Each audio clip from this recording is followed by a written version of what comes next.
السلام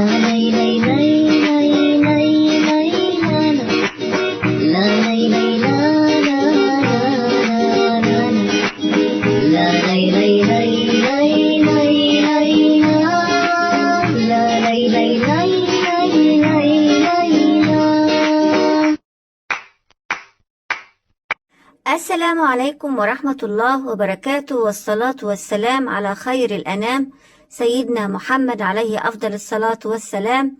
أهلا بكم في حلقة جديدة.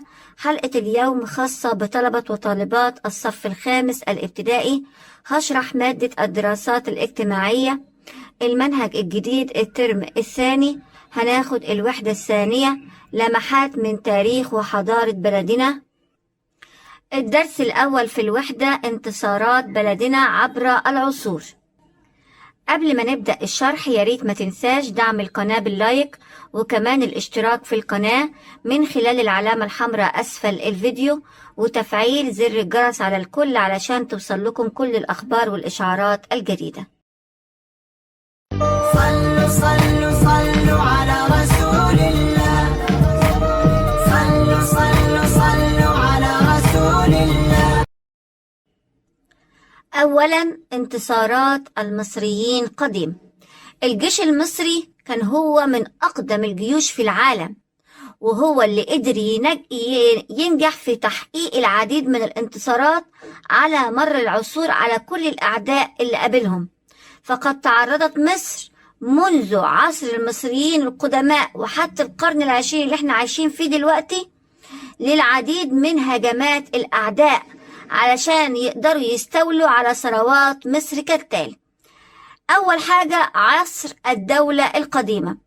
تعرضت حدود مصر الشمالية الشرقية، يعني مش شمال بس من جهة الشرق، هجوم بعض القبائل. كان امتى الكلام ده؟ في بداية عهد الأسرة الثالثة. يبقى في عهد الأسرة الثالثة الحدود الشمالية بتاعت مصر الشرقية اتعرضت لهجوم بعض القبائل عليها. مين اللي قبل الهجوم ده؟ هو الملك زوسر. سارع الملك زوسر بتوحيد جيوش أقاليم مصر وتنظيمها وتسليحها.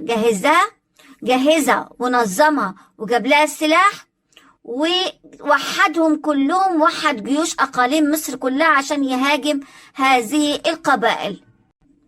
بعد كده نجح الملك زوسر في صد هذه الهجمات وحماية أرض شبه جزيرة سيناء. يبقى الملك زوسر قدر يقابل العدو ده ويصده، وكان الكلام ده في أرض شبه جزيرة سيناء.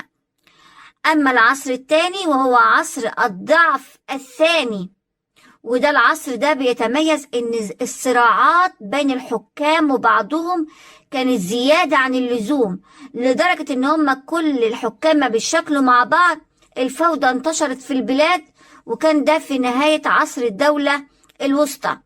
فجالنا في الوقت ده الهكسوس، دخلوا مصر في عصر الضعف الثاني، لأن بسبب الفوضى وبسبب صراعات الحكام مصر ضعفت، فالهكسوس دخلوها بسهولة وقعدوا يحكمونا قرن ونص. يعني ايه بقى قرن ونص؟ يعني 150 عام قاعدين بيحكمونا فيه. نجح الملك أحمس في نهاية عصر الأسرة 17 إن هو يقدر يحرر مصر من الهكسوس. إزاي بقى؟ والدته اسمها إياح حتب. احفظ معايا الاسم، والدة أحمس اسمها إياح حتب. فضلت تشجعه وقعدت تقول له لازم تحارب وتطرد الهكسوس من مصر، خصوصا إن أبوه كان بيحارب برضو الهكسوس واتقتل وهو بيحاربهم. طب أبوه اسمه إيه؟ اسمه سقنن رع. وكمان ليه أخ كبير كان بيحارب مع أبوه اسمه كاموس، برضو مات واستشهد أثناء ما كانوا بيطردوا الهكسوس. يبقى خلي بالك معايا كده إن الهكسوس دخلوا مصر بسبب زيادة الصراعات بين الحكام وانتشار الفوضى. فضلوا يحكموا مصر 150 سنة. سقنن رع وابنه كاموس دول هاجموا الهكسوس، بس للأسف استشهدوا في حربهم مع الهكسوس.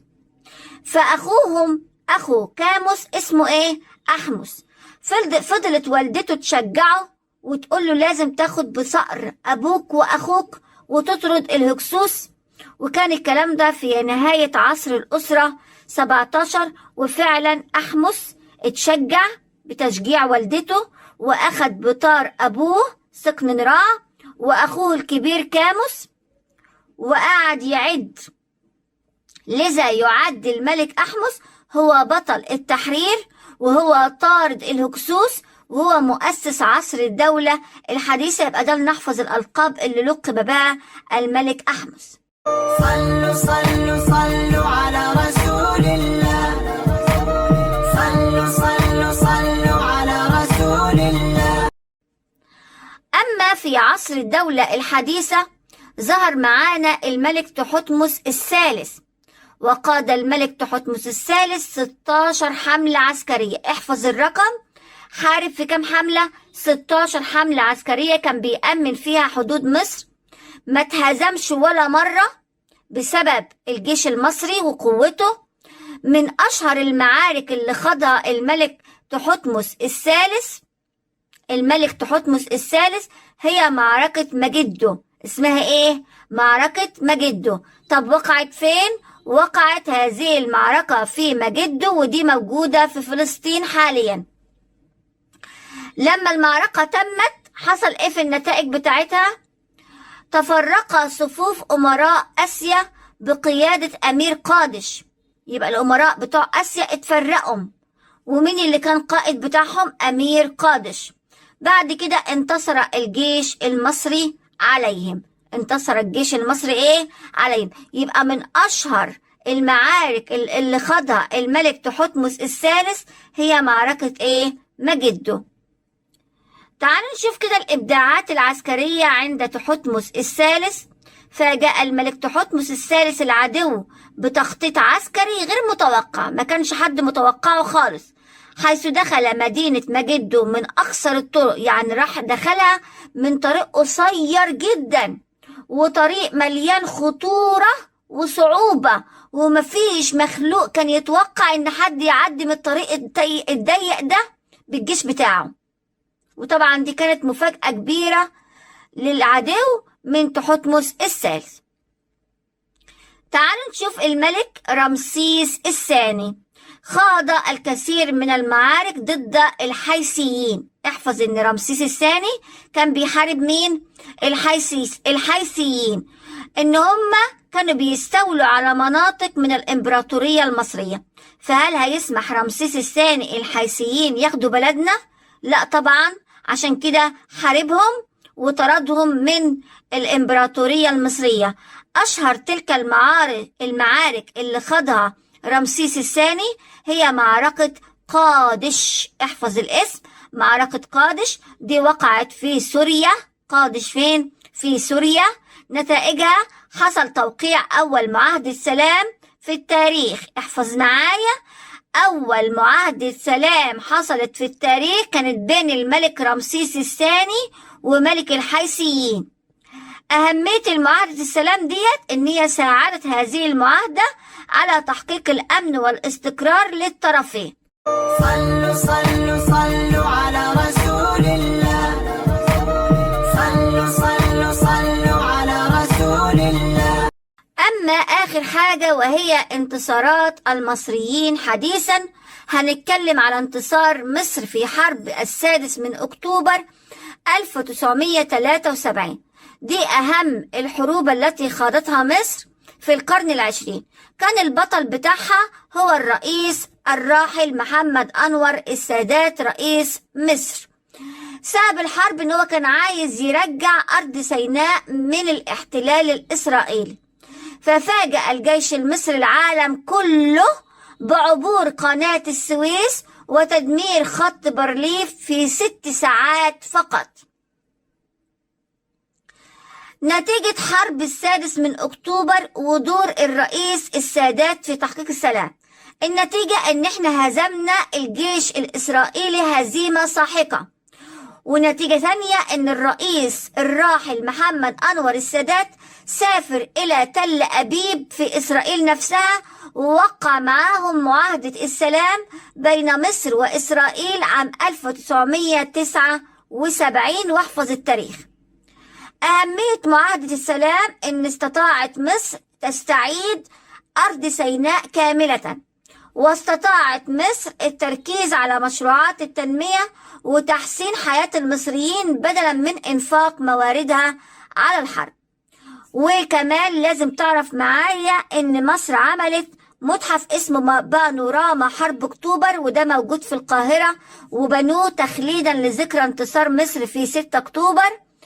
المتحف ده مليان من اللوحات الجدارية اللي بتحكي بطولات الجيش والشعب المصري العظيم عبر التاريخ دفاعا عن أرض الوطن. اعمل لايك وكمان سبسكرايب وانزل فعل الجرس ليصلك كل جديد. اعمل لايك وكمان سبسكرايب وانزل فعل الجرس ليصلك كل جديد. تعالوا بينا نحل الأنشطة والتدريبات. رقم 1، أكمل العبارات التالية بما يناسبها من بنك الكلمة. 1، تم توحيد جيوش الأقاليم وتنظيمها وتسليحها في مصر في عصر نقط، هنكتب في عصر الدولة القديمة. 2، تعرضت مصر في عصر الضعف الثاني لغزو نقط، هنكتب الهكسوس.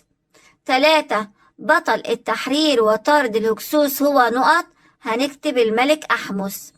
4، نجح الملك أحمس في تأسيس عصر نقط، هنكتب الدولة الحديثة. رقم 5، خاض الملك تحتمس الثالث 16 حملة عسكرية، ومن أشهر معاركه هنكتب معركة مجدو. رقم 6، خاض الملك رمسيس الثاني الكثير من المعارك ضد نقط، هنكتب الحيثيين. رقم 7، الاتفاق اللي تم ما بين مصر وإسرائيل بعد حرب أكتوبر 1973 بنسميه إيه؟ بنسميه معاهدة السلام. النشاط رقم 2 هو خاص بالصح والغلط. 1، نجح الملك خفرع في صد هجمات بعض القبائل على أرض سيناء، العبارة صحيحة. 2، هنصوب مع بعض السؤال رقم 1. نجح الملك خفرع في صد هجمات بعض القبائل على أرض سيناء، هنكتب هنا العبارة خاطئة، بعتذر. هو نجح الملك زوسر، بعتذر عن الإجابة. هو نجح الملك إيه؟ زوسر في صد هجمات بعض القبائل على أرض سيناء. رقم 2، يعد الجيش المصري من أقدم الجيوش في العالم، العبارة صحيحة. رقم 3، زادت الصراعات وعمت الفوضى في نهاية عصر الدولة الوسطى قديما، العبارة صحيحة. 4، تعرضت مصر لغزو الهكسوس في عصر الضعف الأول، العبارة خاطئة. رقم 5، نجح الملك تحتمس الثالث في طرد الهكسوس بتشجيع من أمه الملكة إياه حتب، العبارة خاطئة. هو نجح الملك أحمس. رقم 6، يعد الملك تحتمس الثالث من أفضل القادة العسكريين في مصر القديمة، العبارة صحيحة. رقم 7، قاد الملك تحتمس الثالث 16 حملة عسكرية لتأمين حدود مصر، العبارة صحيحة. رقم 8، استطاع الملك تحتمس الثالث الانتصار في معركة قادش، العبارة خاطئة. رقم 9، إذا أردت زيارة متحف بانوراما حرب أكتوبر فعليك التوجه لمدينة الإسكندرية، العبارة خاطئة. رقم 10، وقع الملك رمسيس الثاني مع الحيثيين أقدم معاهدة سلام في التاريخ، العبارة صحيحة. رقم 11، نجح الجيش المصري أثناء حرب أكتوبر 73 في عبور قناة السويس وتدمير خط بارليف، العبارة صحيحة. رقم 12، أدت معاهدات السلام إلى انخفاض مستوى معيشة الشعوب، العبارة خاطئة. 13، قتل والد أحمس وأخوه كاموس في حربهما ضد الهكسوس، العبارة صحيحة. رقم 14، نجح الملك زوسر في حماية أرض سيناء في عصر الدولة الحديثة، العبارة خاطئة. صلوا صلوا صلوا على رسول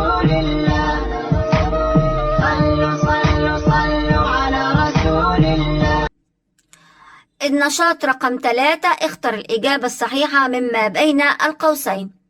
1. الملك الذي قاد 16 حملة عسكرية لتأمين حدود مصر في عصر الدولة الحديثة، هنختار تحتمس الثالث.